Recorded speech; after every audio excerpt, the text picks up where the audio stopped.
काम क्रोध यरु लोभ नाथ नरक के पंथ। भैया यदि सुख शांति चाहती हो, यदि आप अपने जीवन में, तो मन की जो क्षुद्र मनोविकार है उसे त्यागना पड़ेगा। ऐसे ही एक महात्मा ने एक सेठ को शांति का यही मार्ग बताया था। एक नगर में सेठ जी रहते थे, बहुत धनाढ्य थे, बहुत पैसा, बहुत धन, बहुत बड़े बड़े व्यापार, सब कुछ था, पर उसके मन में शांति नहीं थी। धन तो था, संपत्ति था, लेकिन शांति नहीं था। सारे साधन उपलब्ध होने पर भी उनके मन में अशांत रहता था। हर घड़ी उन्हें कोई न कोई चिंता, कभी व्यापार की चिंता, कभी घर की चिंता, कभी ग्राहकों की चिंता, नाना प्रकार की चिंता उसके जीवन में, और इसी बात से वो हमेशा उदास रहते थे।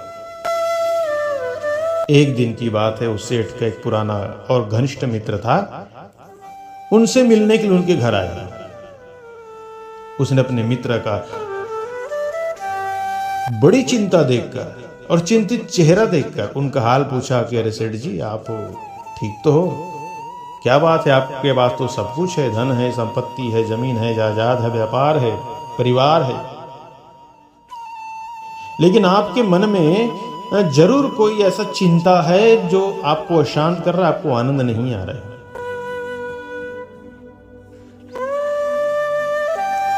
सारी व्यथा सेठ जी ने बता दी। क्या करूं, कभी व्यापार में फायदा तो कभी घाटा, कभी परिवार सही नहीं तो कभी कुछ कभी कुछ। तो उसके मित्र ने कहा कि सेठ जी एक काम करो, इस गांव के बाहर एक साधु रहता है, जो अपनी सारी चिंता और समस्याओं को लेकर के उस साधु के पास जाता है, वो सारी चिंता दूर हो जाती है। एक बार उससे जाकर के मिलो, वे सब दूर कर देंगे, क्योंकि बाबा बड़ा सिद्ध बाबा है, इसलिए जाओ मिलो उससे। दूसरे दिन सेठ स्नान ध्यान करके बाबा जी के आश्रम में पहुंच गए। बाबा जी ने कहा कि बेटा कैसा आना हुआ, तुम्हारा मुख सूखा हुआ है, क्या बात है?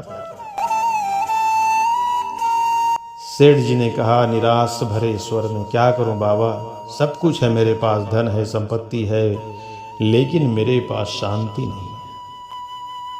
साधु ने उसे ढाढ़स बंधाते हुए कहा, घबराओ नहीं, तुम्हारी सारी अशांति दूर हो जाएगी। तुम आश्रम में आ गए हो, मेरे पास आ गए हो, तुम्हारे अंदर की जितनी भी अशांति है, दुख है, सब दूर हो जाएगा। जाओ प्रभु के चरणों में एक दीपक जलाओ। उसने सेठ को ध्यान करने की भी सलाह दे दी कि उसकी सारी विधि भी समझा दिया कि कैसे ध्यान करना चाहिए, लेकिन सेठ का मन कहाँ ध्यान में लगने वाला था? जो जीवन भर व्यापार किया है उसका मन ध्यान में थोड़ी लगेगा। जैसे ही वो ध्यान करने बैठते, उनके मन में चौकड़ी भरने लग जाता, दुनिया की सारी समस्या उनके सामने खड़े हो जाती, कभी व्यापार, कभी परिवार। इस तरह सेठ जी को कई दिन बीत गए।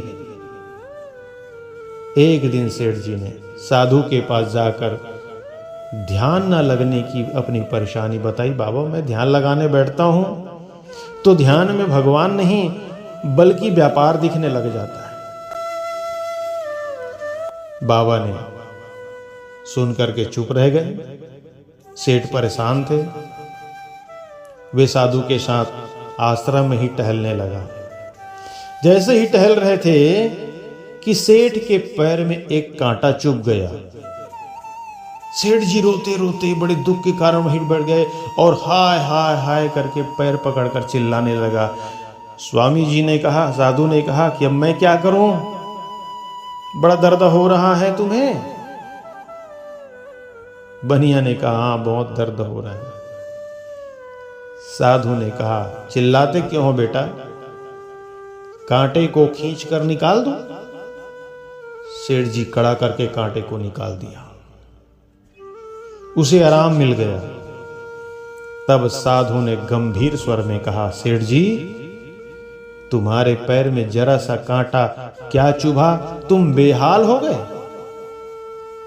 लेकिन यह तो सोचो कि तुम्हारे भीतर काम, क्रोध, लोभ, मोह, अहंकार, ईर्ष्या, द्वेष, ना जाने कितने कांटे चुभे पड़े हुए हैं।